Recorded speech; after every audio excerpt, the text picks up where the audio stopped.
Okay, so I am very happy to be here, and I'm going to talk about optimizing organic crop rotations. I talked about crop rotations last year. There will be a little bit of overlap, but as an educator, I think hearing the same thing multiple times, but in new ways, new angles, is just an important part of education. So if you were here last year, you may recognize a few slides, but I think I'll bring a new approach to it this time. So with any type of decision making, the right decision for you depends on your context. So I'm going to be talking from my context. I will try to present principles that have relevance in lots of contexts, but if there is a very different scale of enterprises on your farm than my farm or someone else's farm, if there's a very different geographic spread of fields, very different available equipment, very different human resources, your right decisions will be different. And that's something that you need to think through whenever you hear information presented, maybe by somebody who's really figured out how to do something well. You're not trying to grab that approach and cookie cutter it on your farm. You're trying to understand what it is that makes their approach work in their context, and then what can you borrow from that fits your context. Anytime we're trying to improve things, we want to think about what are the weak links in our current management. The weak links may not be things that you are doing poorly. They may be aspects of basically your context. For example, the people that you have working with you, your family situation, that may be a weak link. When I talk to my students that mostly are 18 to 22, most of them are heavy equipment operators on their family's farms. They're not making any decisions at all. And so basically, they have no role in implementing innovation. And that's a weak link. They need to be able to figure out how they can go from learning all these things that they're hearing about in school, but then going home and making no decisions. They need to change that. Whatever the weak links are in your situation, that's what you need to be focusing in on. And then obviously we also need to think about where do we have the most potential for improved management. And that's not necessarily the same list as the things you might list as your weak links, but there's obviously going to be some overlap. So my context is that I have a 100% teaching appointment. I focus on teaching lots of undergraduate students, soil science classes, conservation classes, and it would be great to have either some of you or perhaps younger people in your families, but I have a student right now who's in his mid-30s. He just won the National Corn Yield Contest in one of the 9 categories. That's very different than an 18-year-old kid. I also have a farmer who's been farming for 43 years. So some of you, maybe you should think about at least taking a class, if not a degree. In terms of the physical context for the work that I do, it's almost all at this site in Western Illinois. 77 acres is what we rent. We grow about 70 acres of crops. It's flat black, poorly drained soils, amazing soils when it's dry, and very challenging soils when it's wet. I'm blessed to work with some great collaborators. I originally had this labeled support staff, but I don't really feel like the people that I work most closely with are just supporters. These are the people that are making decisions with me. They're collaborators, student workers, as well as Andy Clayton, you could see there.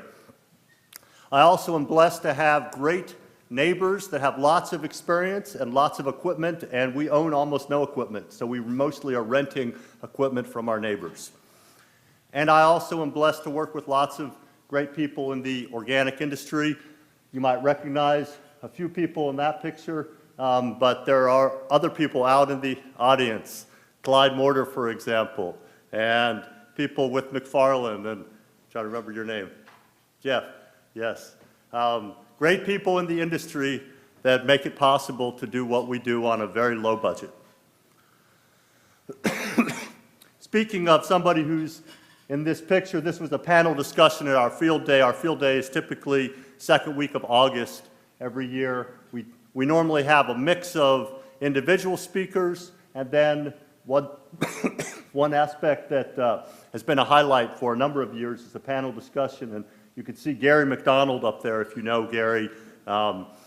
O'Grains, I think, funded or in some way helped to support this brand new release of videos, 9 videos featuring Gary McDonald.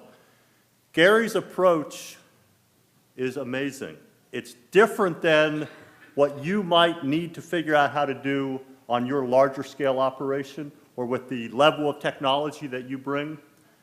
But the artistry with which Gary approaches cultivation is something that changed fundamentally the way we do our cultivation at the Allison Farm. I heard a presentation by Gary once, now almost 10 years ago, and it sounded basically almost magical. It didn't really sound realistic. And I called him up and I said, I want to hear a little more about this. It doesn't really make sense. And the first thing he said was, well, what type of tools do you have? And when I started describing our cultivation equipment, he said, you don't have tools that can be used effectively. I thought he was going to help us use our current tools. He said, no, you don't even have the right toolbox. And so we worked with him and he built us some cultivation equipment. And what I realized was that there were just so many possibilities that I hadn't even imagined. I mean, the bar was just so much higher. And so the approach he's using is pretty old school in terms of equipment, but the way that he does it is at a very high level. And that's what we all want to figure out how to do. With our context, with our equipment, we need to be able to do things really, really well. And that's what you will get. If you watch these videos, you may say, I would never want to use that equipment, but you'll realize that whatever equipment you're using, you can use better than you realized.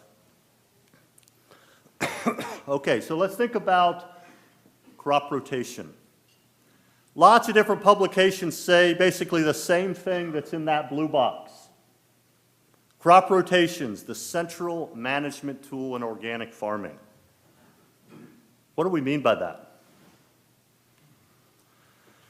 Well, basically there are some overarching goals that are critically important goals for effective farming that crop rotation can contribute to. Crop rotation can solve agronomic problems. Critically important to be able to solve our weed problems, our pest problems, our disease problems. Crop rotation can help us overcome bottlenecks. Think about what that might mean. Crop rotation can enhance soil health, can build organic matter and improve physical properties and basically create a better soil resource. Crop rotation can help offset inputs, and crop rotation can reduce risk. I have reduced risk in yellow because I think as we think about how to put together our effective farming systems, so often we start to slip back into the conventional mindset where we are trying to remove constraints on yield. And we're trying to focus on basically how do we be as productive as possible. Shooting for the highest productivity sometimes creates lots of risk. And so I think a critical concept is that we need to think about how our crop rotations can build more stable farming systems. Farming systems that are less likely to fail are actually more important than farming systems that occasionally hit home runs. So what is a bottleneck? A bottleneck is a phenomena where the performance or capacity of an entire system is limited by a single or small number of components or resources. And so, in terms of equipment, that could be you only have a 4-row planter. And so, basically, you just are not able to plant fast enough to make use of the windows of opportunity Maybe with the extreme weather that we're having, those windows are getting shorter, and so maybe you really need to focus on eliminating your equipment bottlenecks. But also we have labor bottlenecks. We have nutrient availability bottlenecks. Our soils naturally release nutrients, but maybe they don't release them fast enough for our crops to grow to their potential. Lots and lots of different bottlenecks. The bottom line is identifying and overcoming bottlenecks is a reliable way to improve performance, because basically the bottleneck is holding back all these other things that are ready to perform. If we don't remove that bottleneck, those other factors won't be able to contribute to more performance. There are lots of specific crop rotation strategies. I don't think I'll read straight through these, but these are the types of things, if you are looking in the literature or looking at the way different farmers approach crop rotation, you'll see that there are specific strategies that are being implemented, like alternating nitrogen-fixing crops with nitrogen-demanding crops. That's pretty straightforward. Alternating weed-sensitive crops with weed-suppressive crops. Alternating crops with different pest or disease susceptibilities. Alternating perennial crops with annual crops, or fall versus spring planted crops. Crops that have more labor requirement, crops that have less labor. Those types of things, those are the specific details that we need to be thinking through as we design a crop rotation. Speaking of designing crop rotations, I just recently found this resource. This is actually fairly old. This workshop took place in 1999, and it was over in Denmark, and it's all available online. So if you are looking for some interesting winter reading, I'm going to give you just a little bit of window into this, but there are dozens of very interesting articles, and basically these are all summaries of presentations that were given at this meeting. For example, the very first article, Crop Rotation in Organic Farming, Theory and Practice. This is a really interesting discussion of, first of all, the kinds of things that I was just telling you about bottlenecks, about these overarching goals. This is the theory. This is what we're trying to achieve. And then obviously we have the reality. The practice is what are farmers actually choosing to do. Normally farmers choose things that are simpler than the theoretical possibility for obvious reasons. They're dealing with constraints that basically might not have been considered when those theories were schemed up. This is a nice diagram from that publication. I'm not going to describe this in much detail, but the basic idea is we can think about whether a crop rotation is likely to be effective at controlling a pest or disease in terms of characteristics of those pests or diseases. If we have a pest or disease that is crop-specific and non-mobile, let's see if I can, here we go. So if you're up in this corner, you are in the corner where things are not going to move around very much and they are crop-specific.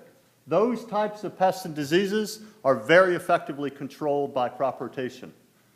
Whereas if you're on the opposite corner here, things that are not specific to a crop, that basically are a pest on many different crops and are very mobile, crop rotation is not very effective at controlling those things. Anyway, the article goes into much more detailed discussion, but the basic idea is the articles in this compilation present the fundamentals of crop rotation in some very fresh ways that I had not seen before. If you're looking for some good winter reading, this would be a great resource. Another article in this compilation that's really good, Using Plant Species Composition to Restore Soil Quality and Ecosystem Function.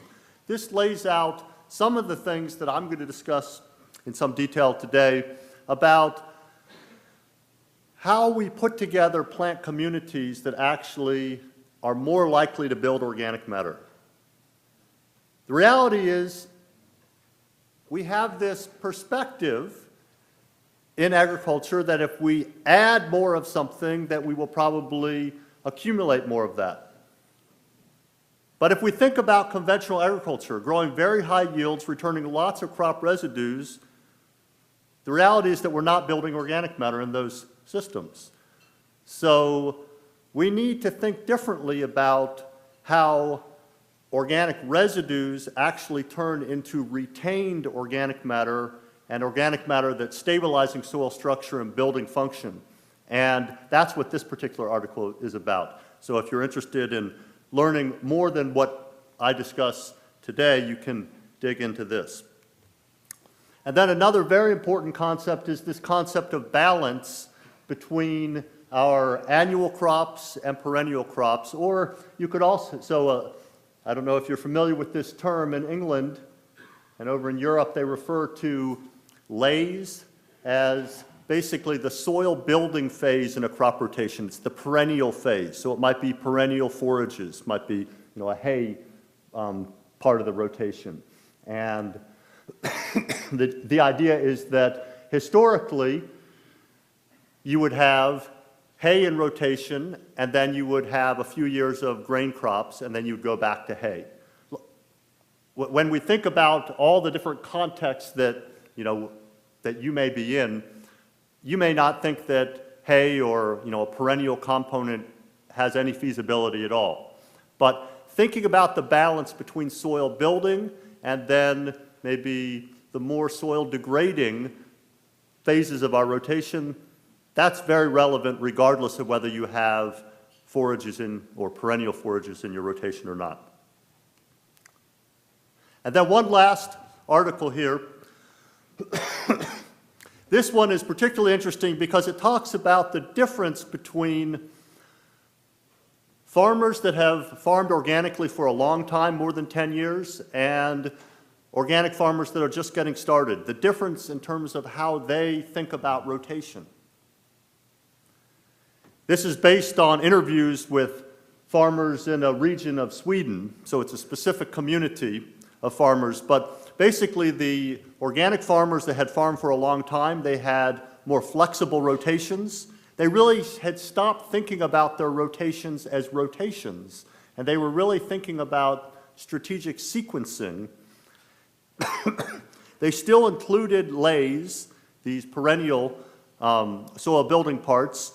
They had a selection of annual crops in line with their principles, but basically they were responding to the market, they were responding to lots of different things, and they basically had a looser system that they worked within their principles, but they did not strictly rotate. Whereas the recently converted organic farmers usually concentrated on specific problems like controlling weeds, providing sufficient forage for livestock, and they followed strict crop rotations. So what's the takeaway? I guess I would say when you're first getting started and you're designing a rotation, it may be important to stick to that at least long enough until you really understand how that's working. Once you have the experience to understand what really matters, then sequencing may become more important than a strict rotation. Okay, just a little more literature to build our foundation, and then we'll start looking at some of the things that we've been doing on our research farm. The word balance is a really important term, and we hear balance used in all sorts of contexts, balancing cations, balancing inputs and outputs. I think this historical context is really interesting. In the state of Missouri, back in the 1940s and 50s, they realized that they needed a different approach to extension. They were starting to have all these different specialists that were not working well together. This is all the way back in the 40s and 50s. And they also realized they were giving all these different recommendations that were pulling farmers in all different directions, and they weren't putting together a system that was a systems approach. As you can read there, the need became apparent for a system of farming that would tie together all of the good practices recommended in a way to give the greatest net income consistent with continuing improvement of the soil. One more piece of this. The objective has been to achieve a balance between input and outgo of soil fertility, between type and soil and crops, between pasture and crops and the livestock system, between the livestock system and the desires and abilities of the operator and his labor supply, between net income and the needs of the farm family, between good planning, hard work, and a comfortable, attractive home. The point is, when we are thinking about crop rotation, we are thinking about more than agronomy. We should be thinking about the whole system that allows us to have the quality of life that we want. If we are only growing corn and soybeans at any scale, we're going to be putting in some very, very long days. In fact, I mean, we might be putting in some consecutive days of work where we don't stop at all. If you think about the narrow windows of opportunity that we have, that's not a balanced approach to life. As a former graduate student, now professor, I don't claim to have found that balanced approach to life, but I strive for it. I recognize the value in that. Much more modern discussion of balance is this publication. Adam Davis, I think, is here.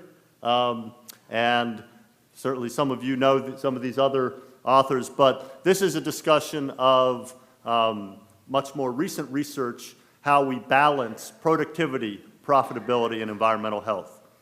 As we approach the concept of crop rotation, balance is a critical concept. So what do the national standards actually require? Do they require crop rotation? How many of you think crop rotation is required?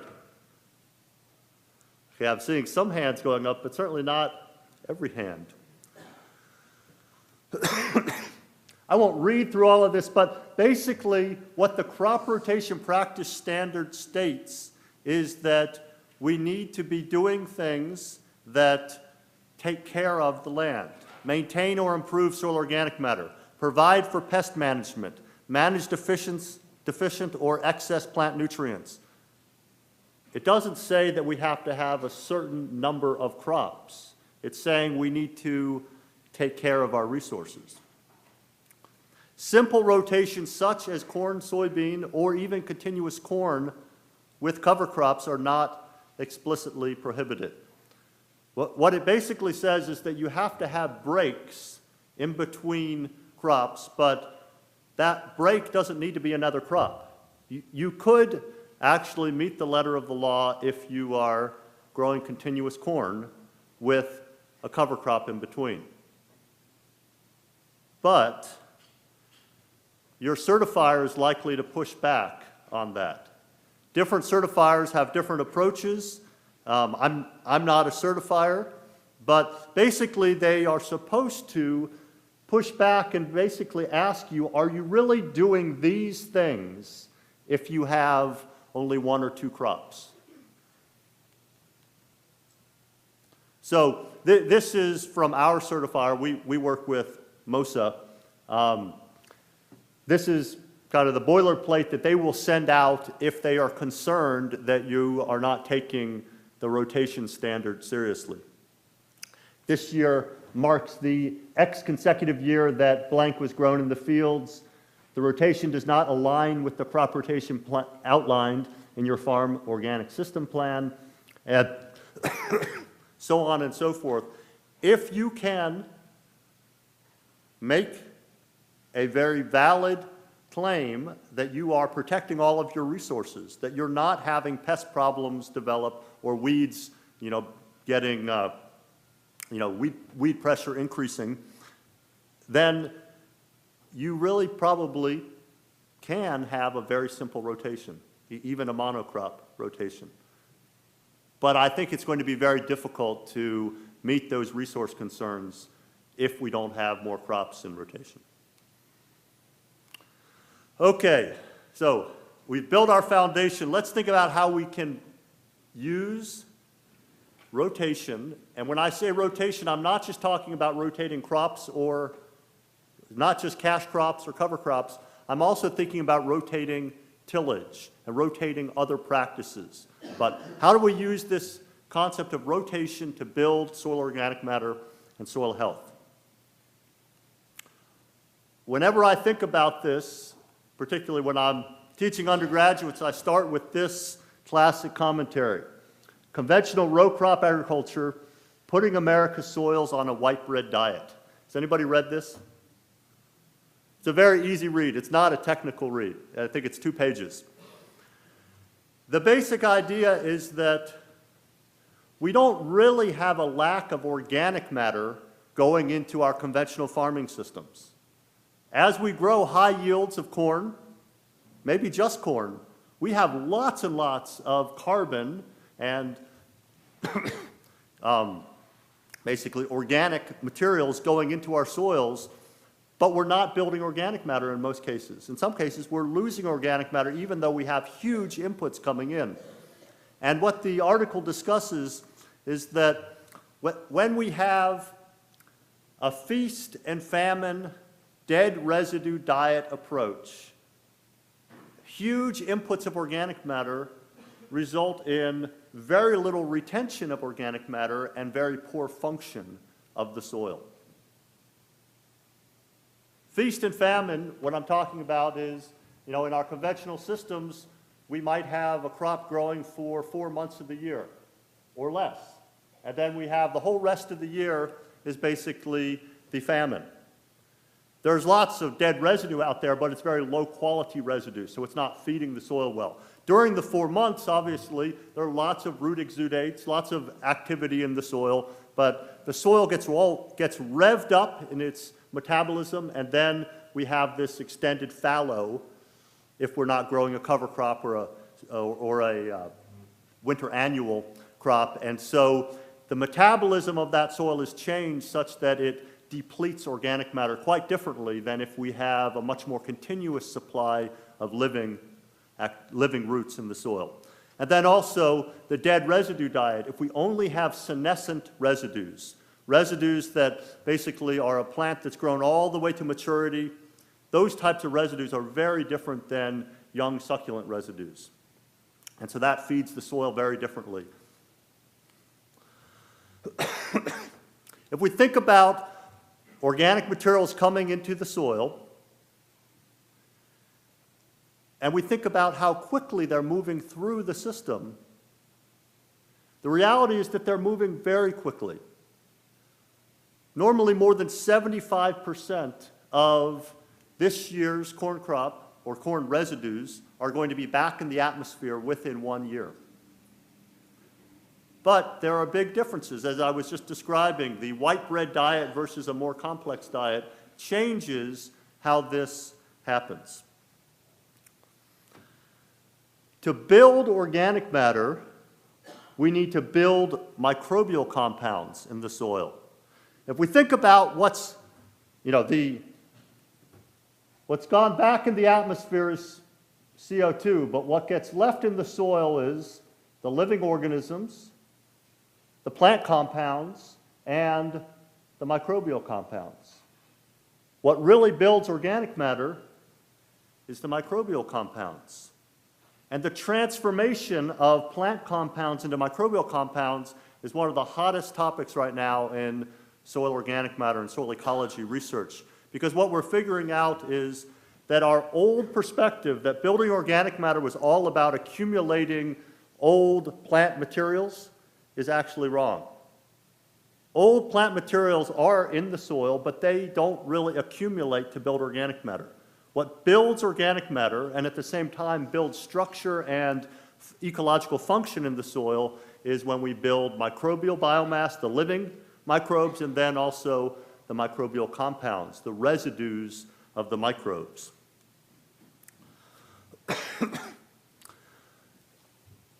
This is pretty cutting-edge research, and we'll just talk about this very briefly, but this kind of lays out the context for understanding how crop rotation can build organic matter differently than just returning a whole lot of the same residues to the soil. This article is about the importance of anabolism in microbial control over soil carbon storage. What in the world does that mean? Well, what it means is we almost all think of microbes as having this function of just taking things apart, right? I mean, we think of microbes as performing decomposition. But microbes aren't just taking things apart. Microbes are also putting things together. When microbes grow, they are performing an anabolic function. They are building biomass. And that is actually what builds organic matter. So one last diagram from that article. The stabilization of organic matter in soil is basically a balance between the entombing effect and the priming effect. Let me just very quickly explain what that means. When we have fresh organic materials added to the soil, the microbes get active. They start eating, and that's the priming effect, okay? The entombing effect is when the organic materials get encapsulated, get entombed in soil structure. And the reality is that with lots and lots of dead corn stalks, we have much, much less of the entombing effect and more of the priming effect. And the reality is that the microbial metabolism gets revved up, but very little organic matter gets protected. And the net effect is that we have huge amounts of organic materials moving through the system, but very little getting stabilized. In systems that have living cover crop roots in between the cash crop periods, we have more of a balance. And we can push the balance towards actually more entombing effect and less priming effect, such that we actually build organic matter. Okay, so we'll look at the practical examples of this in just a little bit, but that's what I wanted to share with you about how crop rotation can help build organic matter and build soil health. We can have a system that has a different metabolism than our conventional farming systems because it's actually stabilizing rather than just turning on the microbial digestive system. Crop rotation can dramatically reduce weed pressure. There are lots of different ways to think about this because crop rotation can have many effects on weeds. One effect is that we can prevent seed production. How do we do that? Well, certain crops are more likely to have weeds go to seed. Our summer annual crops, it's much more difficult to prevent weeds from going to seed than our winter annual crops. We might have weeds that we don't see going to seed out in our cornfield. We might see them much more visibly in our soybean field, but we have lots of weeds going to seed normally in both, in really any of our summer annual crops. So if we can rotate out of summer annuals into forages where we are regularly cutting, if we can rotate into winter annual crops, we can greatly reduce weed seed production. Which weed seeds are much more likely to germinate and grow aggressively? The freshest seeds. So if we can just have a year or two where we have no fresh seeds or much less fresh seed rain, we'll have less weed pressure. We can promote seed predation, decay, and dormancy with our crop rotations. When we delay tillage, when we have an extended period without tillage, we have more of this seed predation, decay, and dormancy. If we maintain cover on the soil, whether that be living or dead cover, but especially living cover, we have more seed predation, decay, and dormancy. If we have extended break periods between crops, between specific crops, we can also promote seed predation, decay, and dormancy. And then, of course, we can think about overarching system strategies. If we think about the bare fallow that is so common in conventional agriculture, there is a place for that in our organic farming systems. Normally we would not want to have as long a bare fallow, but let's say in the middle of the summer, you have some perennial weeds that are starting to develop on your farm. The middle of the summer is a much more effective time to have a bare fallow period. Let's say you've harvested your small grain, you have some perennial weeds. You have the choice of, well, should I have red clover that I frost seeded with my small grain, and then you're not going to do any tillage for for some time because you need to let that red clover grow, or after your small grain is harvested, you can have, let's say, a 1-month bare fallow period. Maybe shorter than that, but a long enough fallow period that you can really get good control of those perennial weed root systems. We also can combine bare fallow with vegetative fallow. Vegetative fallow is just another term for cover cropping, where you're putting something intentional out there that's living that is a break between your cash crops. We can have tillage systems that help reduce our weed pressure. Anytime we have deeper tillage, we are burying seeds in a way that they go into a deep dormancy. Obviously, in many cases, we are going to then be bringing seeds back up again if we continue to do deep tillage. But ridge till is a classic system that can greatly reduce weed pressure, especially in row where it matters most. And I guess I would say it's an underutilized system in organic farming systems. How many of you are doing ridge till? Okay. Everybody look around and see how many hands we're seeing. I'm not seeing any hands. The reality is, though, when you take a look at the research, university research and Practical Farmers of Iowa research, the evidence is very clear that in-row weed pressure is much lower in well-managed ridge till systems. And even though they're not here today, we do have some very good ridge tillers in the organic community. Lay rotations where we're alternating from annual crops into perennial forages normally, are very well proven to greatly reduce weed pressure. And you have a prevention of seed production, but you also have that promotion of seed predation, decay, and dormancy during those lay periods.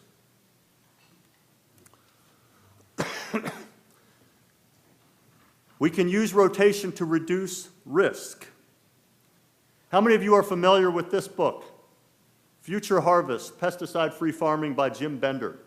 Jim Bender is a pioneering organic farmer out in Nebraska. I'm going out to Nebraska next week, and I'm hoping I'll get to run into Jim Bender. He would be pretty senior by now, but he was somebody who was a real leader in the High Plains region in terms of developing organic farming systems and articulating what he was doing.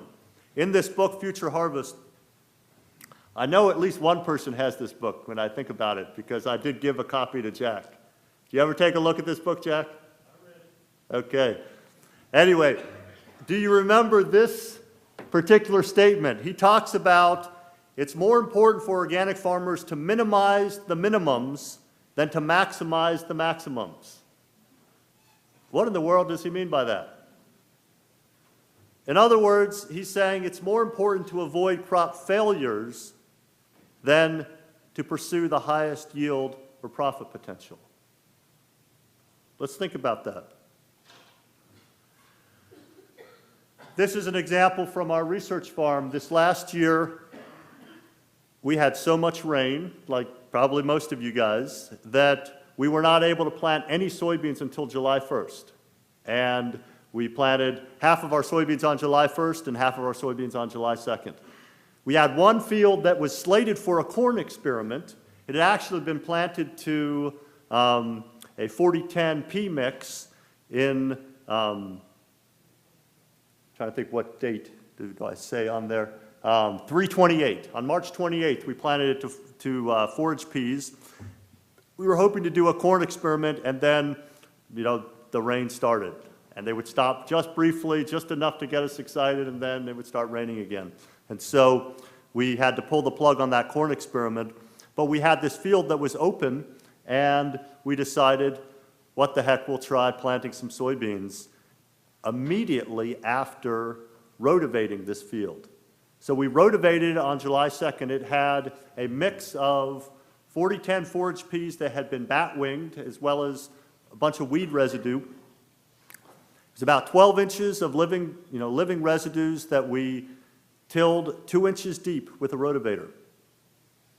We came back 4 hours later, and we had the residue managers on our planter set aggressively, and we parted that thick residue mat, and planted right into firm soil. With any other tillage tool, I don't think you could get full termination of living vegetation tilling just 2 inches deep. At least I'm not aware of another tool. But we terminated all the vegetation, we moved it out of the row so we didn't have any hairpinning, we placed the seed into firm soil, and you could see we got a beautiful stand of soybeans. We let me say this properly. We rotary hoed one time. The effect was amazing because basically we had this ridge and valley microtopography that when we went over with the rotary hoe, a high residue rotary hoe, it leveled it all out, and basically it flowed so much more soil and residue than would normally be the case, and it flowed that residue right into, and soil right into the row where the soybeans had no problem pushing through, but in-row weed control was near perfect. Really, the only in-row weed pressure was the small number of places in the field where we had a little bit of too much surface topography, and so our 2-inch deep rotivating didn't terminate everything in just a small number of places in the field. And then we came back and we were able to cultivate one time. So one rotary hoeing, one cultivation, and you could see we had a clean field. But underlying the things that worked for us mechanically is what worked ecologically. July 2nd, weed pressure is dramatically lower than June 2nd and dramatically lower than May 2nd. If you are starting to plant your soybeans on May 2nd, you're going to have near maximum weed pressure. And obviously it's going to differ from season to season and farm to farm, but whatever the weed pressure potential is for your field, if you are planting early in the planting window, you're going to have higher weed pressure. If you're planting late, you will have less. That's just an ecological principle. You will lose yield potential if you plant much later than the optimal planting window. And obviously, land-grant universities have made all sorts of lists of how much you lose each day after X date. Crop insurance obviously has certain target dates. But the reality is you can have very, very easy weed control if you plant late in the window of opportunity as compared to early in the window of opportunity. I'm not suggesting that all of your crops should be planted late, but rather that you should spread out your planting. And when you do that, you will have some fields that are much easier to control the weeds in than others. There are some crops that are well suited for planting very late. We've had situations where we planted sunflowers after July 15th. That might not work on some of your farms in the upper Midwest, but sunflowers grow amazingly fast. They are very weed competitive, so they have that going for them, but also the weed pressure is much less later in that, that time frame. And you have the opportunity, if you're planting in July, to have killed multiple flushes of weeds. Maybe 3 or 4 flushes of weeds have been terminated, so you can really clean up a field if you're going to be planting so late. So obviously this is not where you put all your apples, but you want to be thinking about how to spread out your risk, and maybe where you have fields that have been a weed disaster in the recent past, that's where you want to target this type of approach. And then sometimes you have situations where even planting late isn't the right approach. Actually waiting until the next season may be the best approach for some fields. What I'm talking about is actually having a full fallow season.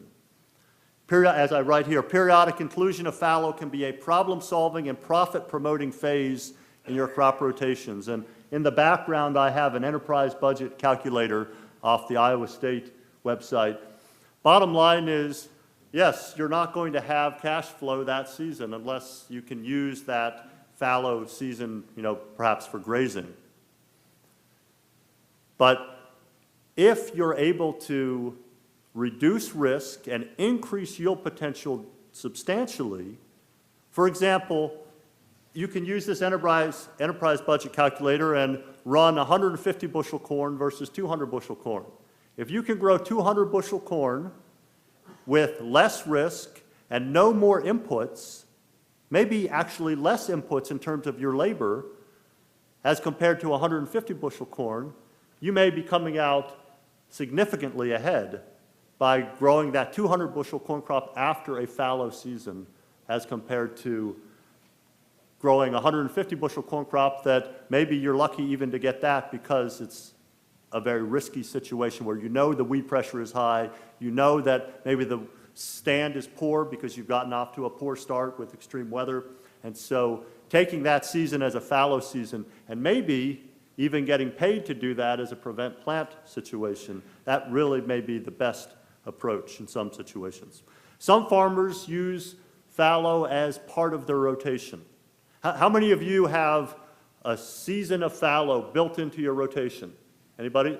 Okay, I'm seeing a number of hands. So, I mean, this is a strategy that may be a consistent strategy for you, or it may be a periodic strategy, depending on, you know, how you see it fitting in your, you know, your philosophy. In 2017, we decided to pull the plug on a very weedy no-till soybean field. We've had a lot of good success with no-till soybeans, but we have had some disasters. And this particular season, we talked to a couple farmers who are actually out here in the audience, and they gave us different recommendations. People said, you know, I think you could still harvest those. But basically, we were looking at probably 25, 30 bushel beans with a huge amount of weed seed production. And so we decided to till in all the weeds and the soybeans before the weeds went to seed. So I pulled the plug in August, and in 2018, it was amazing. The soil was about the mellowest I have ever worked soil on that farm. We rotary hoed once, we row cultivated once, and we harvested 225 bushel corn on basically the nutrients from that cover crop, and we put on 2 tons of pelletized poultry litter. 2 tons of pelletized poultry litter is not what you would normally think of as the nutrients required to grow a 200-plus bushel corn crop. So we probably got more than half of the nutrients from just the soil digestion process, and of course, maybe 100-plus pounds of nitrogen also from that litter. The soil was so mellow, as I said, which made for rotary hoeing to be more effective. When the soil flows, you have more effectivity. When the soil flows, you have more effective row cultivation as well. And just everything worked. Okay, speaking of no-till soybeans, how many of you are doing some no-till soybeans? Okay, bunch of hands. How many of you are planting your no-till soybeans into a small grain that you planted in the fall following corn harvest? Okay, that is, I think, what the majority of people doing organic no-till soybeans are doing. It can work.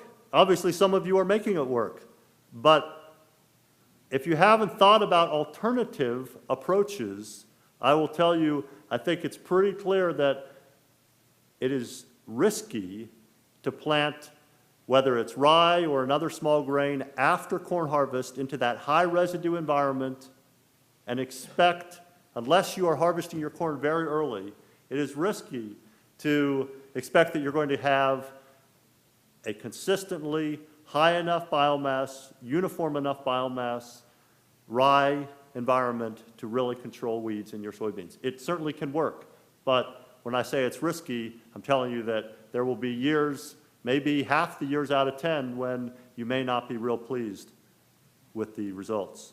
So what about a less risky sequence? Obviously, this requires that you change a number of things. You have to, you can't just put in a different puzzle piece. You have to rearrange the puzzle pieces. This is what we're doing now. We're planting corn,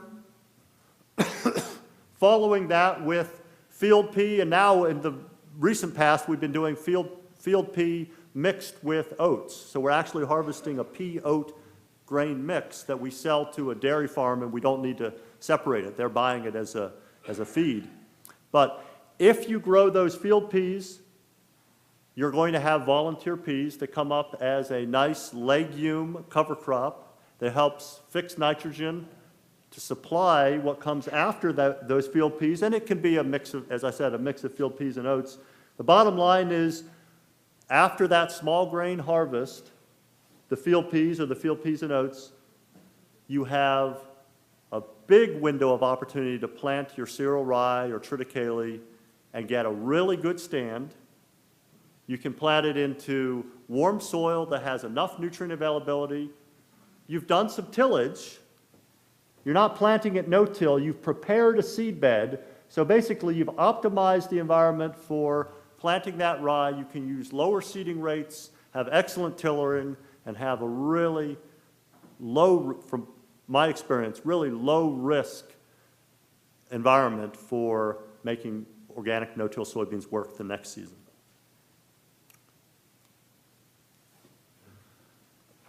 Of course, with small grains, we also have another low-risk opportunity, and that's frost seeding clover. Could be red clover, I think is the most widely used, but it certainly could be sweet clover or mixes. But we know this is tried and true. Red clover into small grains is tried and true, and you could even do this for this phase. This could, let's say, would be oats and frost-seeded red, or interseeded red clover. You let the red clover grow for a month, till it in, and then plant your rye the 1st of September and have a beautiful stand of rye that's well fed. I think lots of farmers are still using the red clover system. There's lots of good research on the red clover system. This summary of research just came out in the Practical Farmers of Iowa newsletter.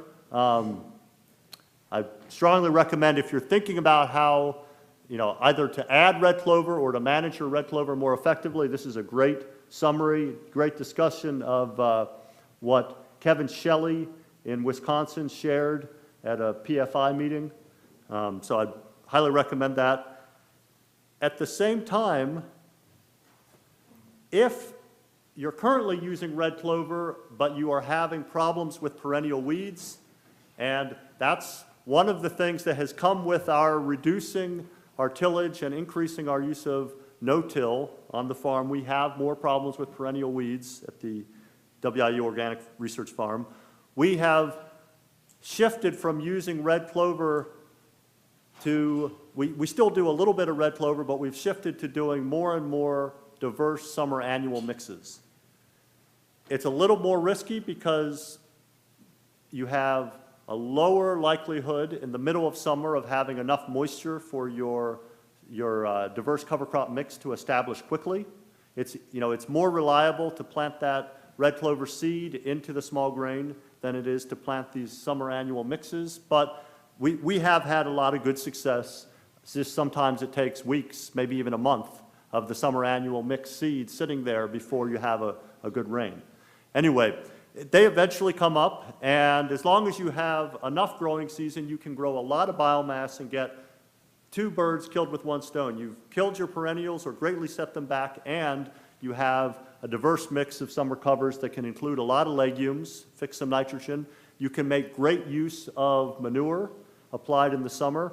In terms of rotations helping with logistical efficiency, one of the most challenging things for us historically has been trying to get manure applied in the fall when the weather is really nasty. When it's below freezing, the equipment is not working well, our fingers are not working well. It's just very hard if we're trying to apply manure in the fall.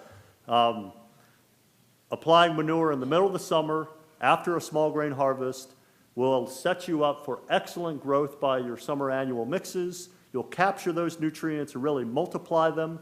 And I think in some cases, you could put on your full corn program ahead of this mix and have that work. In other cases, maybe you should put on 2/3 or 3/4 of your manure program for the corn ahead of this mix, and then still put on some in the spring to make sure you have nutrient availability.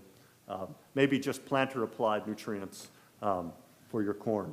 But basically, you can greatly multiply the growth of your summer annual mix and have those nutrients available for a following summer crop like corn.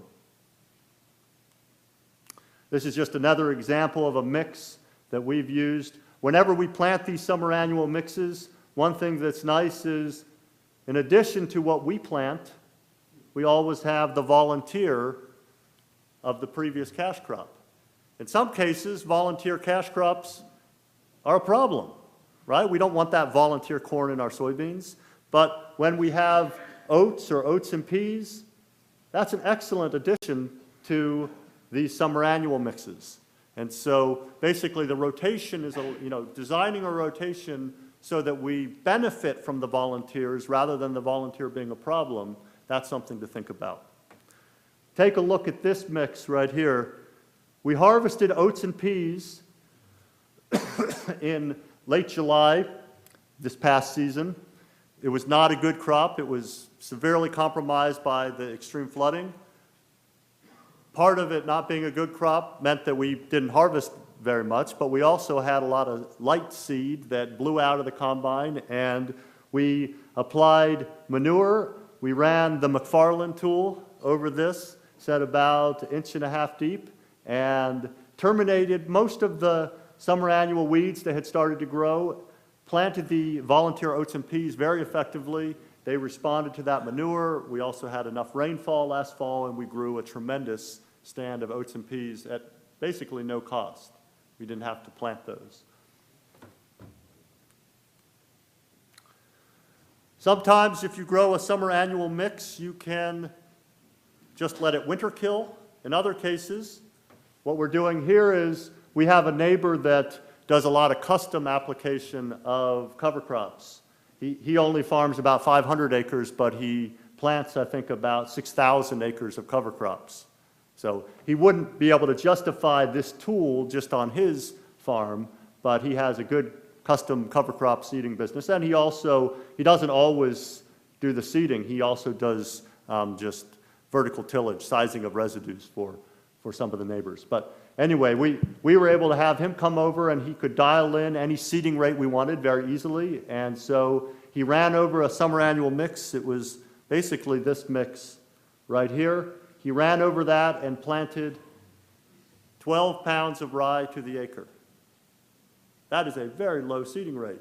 But we actually ended up with more rye biomass from that seeding than where we planted over a bushel of rye. What happened? Well, rye and small grains in general are very elastic. They can respond if they have more resources and more space. And so basically we had plants that were very spaced out, but each plant produced lots of biomass, and basically the individual plants were much happier than where we had rye that was drilled into corn stalks at 1 to 1.5 bushels per acre. We actually got less biomass production because those rye plants, they were crowded, they were not well fed, and they struggled.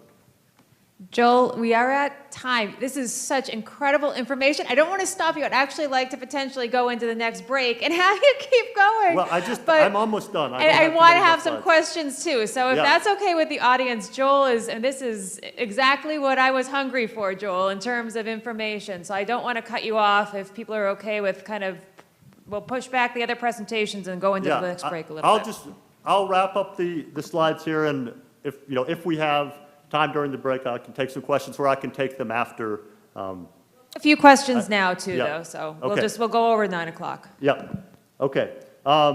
Here's just one other example where we had volunteer rye from a no-till soybean experiment. Rather than looking at that rye as a problem, we were going to plant corn in this field, and we don't normally want to have too much rye growing ahead of our corn. But what we did is we spring seeded oats, peas, and mustard into that rye. We ended up with a beautiful mix stand where if we had, obviously these species could not be planted in the fall, and we wouldn't be able to get the heading of the rye if we had planted it in the spring. So we were able to capture kind of the best of both systems and Then we tilled it in, planted pumpkins, and it worked really well. Let me fly through just a couple slides here that I think are less important. One thing that we're trying to do now as we try to fine-tune our approach to no-till soybeans, we're trying to figure out how to fortify small grains with additional species, whether they be planted in the spring or in the fall with the small grain. So this, for example, is triticale with 1 pound of radish. The radishes grew pretty well, but of course they winter killed. We'll see whether that promotes additional growth by the triticale, having nutrients released or maybe soil physical properties improved. We'll see whether it improves weed pressure or reduces weed pressure. We also are looking at some other combinations, such as the triticale plus buckwheat, forage pea, crimson clover. The buckwheat obviously also would winter kill. I mean, it would kill at the first frost. But the bottom line is the buckwheat grows really fast, and some of our weed pressure or some of the weeds breaking dormancy seems to be related to not just the amount of cover in the spring, but the cover in the fall. If you can establish cover in the fall faster, maybe you will have less weed pressure in the spring. Okay.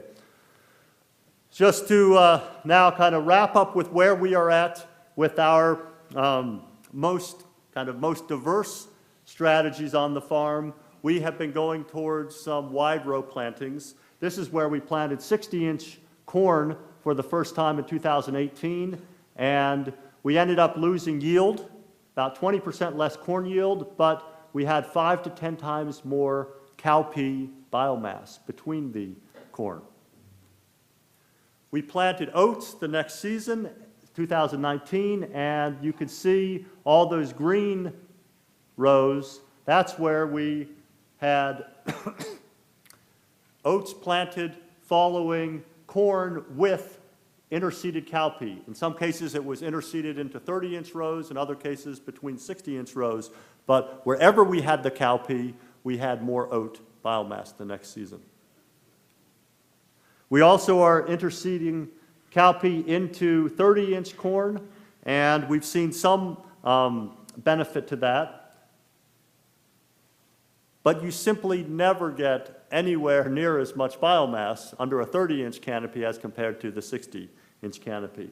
I think to make this system work more effectively, we're going to need to plant those cowpeas earlier. Rather than waiting to V5, V6, we're going to need to maybe do one early row cultivation and plant it maybe V3 if we really want to get those cowpeas to grow.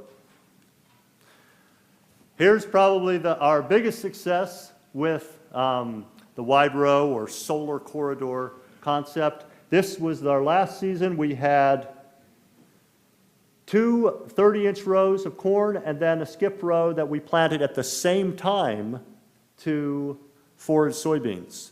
So we basically set up our planter where every third row in these plots was being planted to beans at the same time as we were planting corn. This system worked really well. It was just so simple. Rather than having to struggle to get those, cowpeas or other cover crops planted after the corn is up, we just did everything at one time. We did 1 rotary hoeing, 2 row cultivations. Our corn was planted at the same population as if we had all the rows. So basically, we're talking about 45,000 for the population here. Of course, if we think about for the whole area, it's really just 30,000. But the result is we have a picket fence stand of corn that is very easy to control the weeds in. Beautiful corn, beautiful beans, and cultivation was really easy. Ultimately, we did lose yield still. We lost about 10% yield, but we had tremendous production of the soybean biomass, and it was just a very simple system to manage. Weed control was excellent. The forage soybeans that were planted between the corn, these are the biomass levels. I don't actually have the total. I don't have the average on there, but it was about 5,000 pounds of dry matter per acre. Where we planted the forage soybeans without any corn, we got 75% more biomass, so obviously the corn shading was hurting the soybeans. But where we planted the cowpeas interseeded into 30-inch corn, we got 90% less biomass than the forage soybeans planted at the same time as the corn. So the forage soybeans are able to grow very well in between the corn. They were a group 6 forage soybeans, so they really didn't put anything into grain. And I think the slickest system of all will be what we're going to try this next season. We'll grow those forage soybeans, but then we will mow them off at some point mid-season after they produce maybe half of their biomass, and we'll spin on a winter annual cover crop at the same time. We'll hopefully release some nitrogen for the corn. We'll help feed that winter annual cover crop and also maybe, cover that seed with residue to help it establish. Okay, so bottom line, last slide here. When I think about all the different strategies, really it comes down to one thing. In terms of the agronomy, what I'm trying to do is grow strategic sequences of crops and cover crops to maximize a positive cycle of root zone improvement. And if we can do that, we will be effective at building our soils. We'll have more soil organic matter, we'll have more nutrient release, and we'll have more predation and decay of weed seeds. The whole system will work more effectively. That's a goal, rather than something that we know specifically how to achieve. But if we have our eyes on a target, we're more likely to get to that target. Anyway, thank you guys.